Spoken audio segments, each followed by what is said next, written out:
Hello fellow cyborgs and welcome to another Brontë binge video. I am going to be talking about Villette by Charlotte Brontë. I recently buddy read this with M.A. Anders and this is my third reading, and I have to confess something that I'm kind of embarrassed about, but I think that I've been lying about Villette for the past couple years. The first time I read Villette, I put up a video saying that I gave it a preemptive 5 stars and my review was very not helpful, and it was about how this is not Jane Eyre and you shouldn't expect this to be Jane Eyre, but you're still gonna love Lucy and you should read Villette and it's awesome. And then a year later I read it again and I was like, this was a slog. The first third was just really sloggy. I'm sure one day I'm gonna love it, but for right now, I'm gonna give it a 4 out of 5 stars because this book is just so darn unwelcoming and all of the characters are crap. And then now, I'm reporting to you that I'm rating this 3 out of 5 stars, and I think Villette will probably always be a 3 out of 5 star book for me, and that's okay.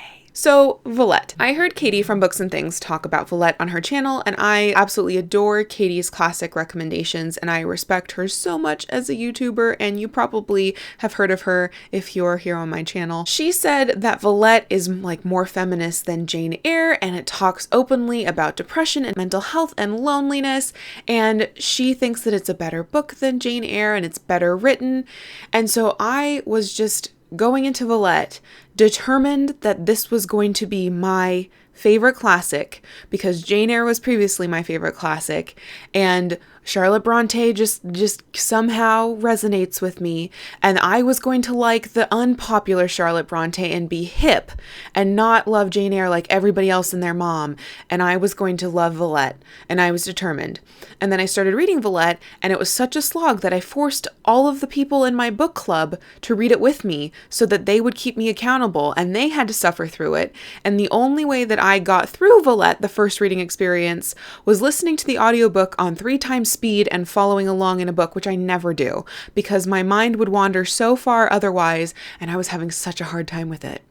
And then I read the introduction in that edition, which was by Mallory Ortberg, the introduction, and she loves Villette. And I was like, oh my gosh, I missed so much. So the next time I read it, I'm obviously going to love it because she talks about Lucy in this amazing way. I gave it 5 out of 5 stars preemptively, even though it was a 3 out of 5 star read at best at that time, because the introduction made me believe that I would love this book. So then when I read it a second time and didn't immediately fall in love with it, I was still kind of bashful about that 5-star review before, so I decided to rate it 4 stars, and because that would be less embarrassing than rating it 3 stars after saying it was going to be a 5-star read, and I've been living a lie. So Villette. Let me tell you what Villette is about. Villette is a reluctant autobiography of Lucy Snow, who is telling you the story of her life, but like I said, reluctantly, to the point where she will hide things from you. She will forget to tell you about something and then bring it up later in the novel and tell you it's been happening for months or for the entire time. She will also be kind of abrupt with the reader and not really tell you her full feelings and kind of pick and choose how she's going to tell a scene to whatever advantage she sees fit. She's a very unreliable narrator. A woman who has suffered from depression and heartbreak throughout her life, and at the point of telling you this story, says her hair is white as snow, so she's an old lady, she probably has arthritis, she's cranky, she doesn't know why you're asking her about her life, but for some reason she's decided to tell it to you, and by the time you get to the end, she's just really over telling you about her life, and she kind of slams the door in your face. Lucy wants companionship and she wants to be loved, but she doesn't think she deserves it, and she wants to expect the worst because if she hopes for something and it doesn't come true, that heartbreak is like more than she can bear. So she lies to herself just as much as she lies to the reader about the people who are important to her, because she always has these walls built up around her heart and her emotions. She also happens to be surrounded by a lot of people who really don't care about her as much as they profess to, and family friends she's known known since she was like 14, who will just forget about her first 7 weeks because they have other friends in town.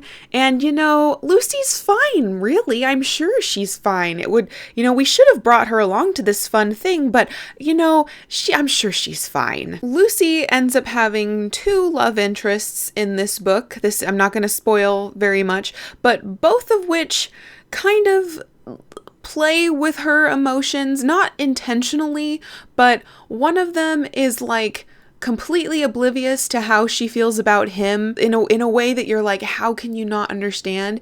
And seems to be a really compassionate, sympathetic man, but in the case of Lucy and treating her as a human being who has feelings and doesn't have a family, other than his friendship, it seems completely flippant about how he treats her and will forget her whenever he has other people to hang out with. And the other love interest begins by being a real jackass and really mean and pointing her out to kind of make fun of her and mock her and really critical of everything that she does. And then only later decides that she's like a kindred spirit to him, but that his being harsh was actually good for her, and repents nothing. And Lucy forgives him, but I don't. So I've been very vague because I want to talk to you about Villette, but I don't really want to go into all the spoiler details, and I want to make another video comparing Villette and Jane Eyre where I will go into some of the spoiler details, but for now I'm going to stop talking about the plot and talk to you about the reading experience, because that is something that is a hurdle for me. So one of the things that MA had a hard time with is that Lucy Snow will go into these page-and-a-half long extended metaphors to explain what's going on with her emotionally. And these, they go on for a long period of time, but they're also just kind of hard to understand. And MA, English is not her first language, and me, not having grown up in the Victorian era, had a hard time following these sometimes. They don't further the plot. They don't really demystify what's going on for Lucy. It almost adds an extra layer of obscurity over what is actually happening to her and what she's actually feeling. There's a heck of a lot of exposition in this book because it seems like Lucy will just go for days without having a meaningful conversation with anybody, even maybe weeks without having a meaningful conversation with anybody. And a lot of this book is Lucy reporting what's happening to the people around her, and then we kind of have to infer how she's thinking and how she's feeling based on her remarks about what other people are doing and saying. There's lots of chunks of text in here. There's also quite a bit of French because Lucy moves from England to Belgium to Brussels for work, and they speak French there, and so there's a lot of French. And unfortunately in this edition, I didn't particularly love the translations.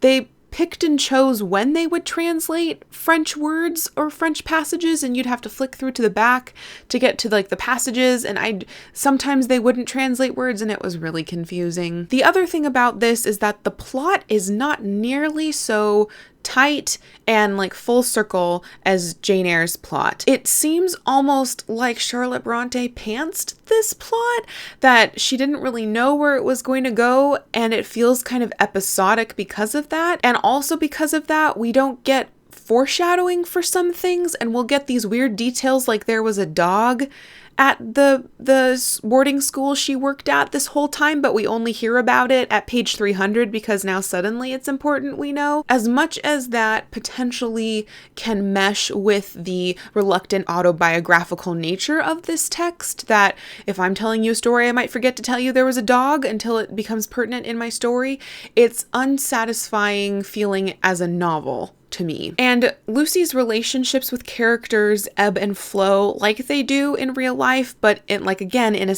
unsatisfying way for a novel, because we start this novel out not even knowing Lucy's name. It's not till chapter 2 that we get her name, and we're learning about Graham Bretton, who's this 16-year-old, and then this 6-year-old named Polly, who's this weird child, and then Polly goes away and Graham goes away, and then suddenly we're with Lucy when she's 18 and trying to find work, and you're why did we care about Graham and Polly. And the last thing I'm going to talk about is the characters. So unlikable. Like all of them. Like even Lucy, because you're interested in her life story. That's why you're here. That's why you're reading this book. That's why you're listening to her autobiography. But she doesn't really want to tell you anything. And she's doing it begrudgingly. So she's not trying to interest you. She's not trying to get you to see her way. She's not trying to paint a beautiful picture. She's just kind of telling you what happened. The people that end up surrounding her, like I said, they either care about her, but not enough to remember her and treat her kindly all the time, or they're like openly cruel for a while, like that other love interest I told you about. Or we have like her employer, Madame Beck, who is a sociopath. Like she has like no empathy at all, but she's very ambitious and good at her job, and she will like 100% go through Lucy's things and snoop, and Lucy knows this, and for some reason Lucy's fine with it, but you're just like, there's no one is good. There are parts in this book where you start thinking, oh, like this person's a pretty good person, and then they go and do something and you're like, nope, dead to me. So, Villette. I definitely enjoyed picking this apart. I saw more foreshadowing than I did the first two reading experiences. I don't think it's like poorly written or anything. I think it's overwritten at times. It's not the easiest of Bronte's books to get into. And though the characters are complex, and though the plot is complex, and though that mirrors life, at the end of the day, it's not emotionally super satisfying for me. But I don't think it's a bad book. And I think this is kind of like a puzzle book, a book that I'll enjoy reading as like an intellectual exercise rather than an emotional connection fun thing on my part. And I think that if you like unreliable narrators, which I don't too much, if you're fine with kind of miserable circumstances and settings and characters, which I don't that much, then you could be totally into this, because it's definitely a lot more complex than Jane Eyre. It does things a lot more interestingly. It's a lot more nuanced and subtle. It rewards you for spending your time picking through it and really trying to understand and notice the little things that Lucy's trying to cover up or isn't exactly expressing clearly, but not super enjoyable of a reading experience for me. And I think that's okay. I mean, 3 stars is still commendable, and I think this is a book that I will continue to return to, even though I doubt I'll ever really love it, because I just want to have fun sometimes, you know? The books that I love, I don't want them to make me feel like crap the whole time I'm reading them. So that's Villette. The first true review of Villette that's been on this channel. Ignore everything I've said about it before, but I'll still leave those videos up for the fun posterity. So please let me know in the comments down below if you have read Villette, and do you think that I'm just a complainer, or do you agree, or something else? I would love to hear your thoughts, and thank you for watching. I look forward to doing another video about Jane Eyre and Villette sometime soon, and getting to the end of the Brontë binge series, but don't worry, I'm sure there's always more to read from the Brontes. Until next time, continue to be lovely.